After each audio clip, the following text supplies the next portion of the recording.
Hi there, it's Meonicorn, and today, since it's Nonfiction November, I'm bringing you my nonfiction book haul. And these are not the books that I bought for Nonfiction November this month, but what I have accumulated the past several months. And also, these are the results of me visiting my library's second-hand bookstore, which is a place that is very dangerous for me, so I have to control myself not to go there every time I visit the library. But I think it's always good for us to appreciate our libraries. So without further ado, let's get started. The first book I want to mention does not have a cover.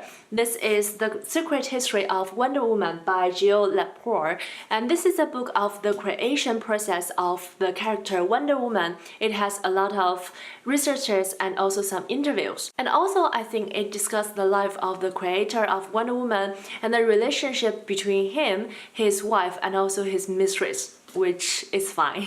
And then I got The Sources of the Holocaust, edited by Steve Hochstand.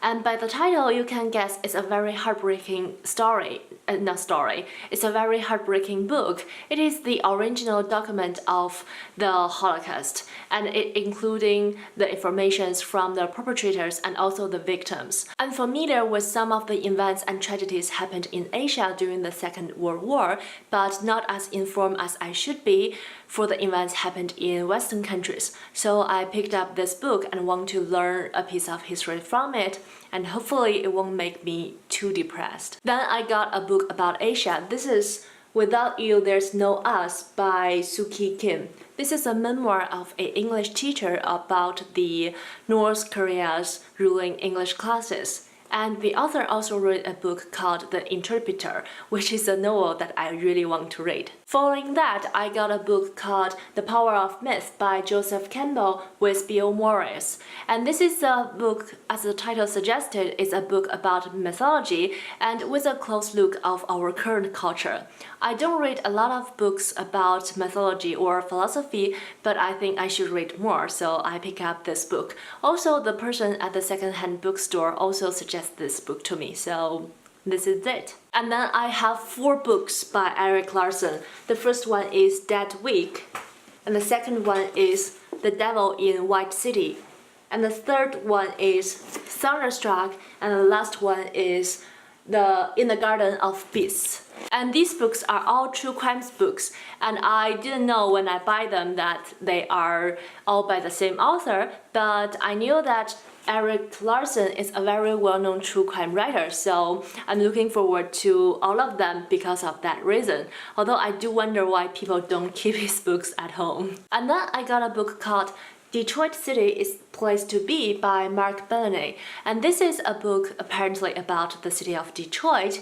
It has its good times, but also Detroit has one of the most famous failures as a city in the world, I think. I'm curious about everything happened in Detroit, so I grabbed this book and I hope it could teach me some histories of the city. And next I got another somehow very depressed book. This is Newtown by Matthew Lessig. This is about a school shooting happened in an elementary school in 2012 in Connecticut, where 20 children and 6 adults are dead in the school shooting.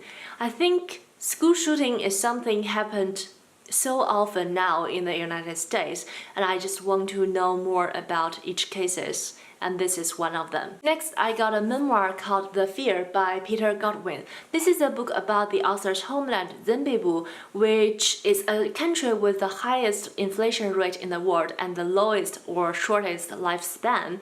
And I believe it's a good memoir with a vivid picture about the life situations of people there. So that's why I picked it up. And next, I got a book that I wanted to read for a long time. I believe it's for about more than 5 years. So this is Guns, Germs, and Steel. This is a book about, it's by Gerald Diamond, and this is a book about the development of humankind. And I grabbed it as soon as I saw it because I wanted to read it for a long time. And second to the last, I got Red Notice by Bill Burder, and I think the subtitle of this book do the summarize very well. It is a true story of high finance, murder, and one man's fight for justice.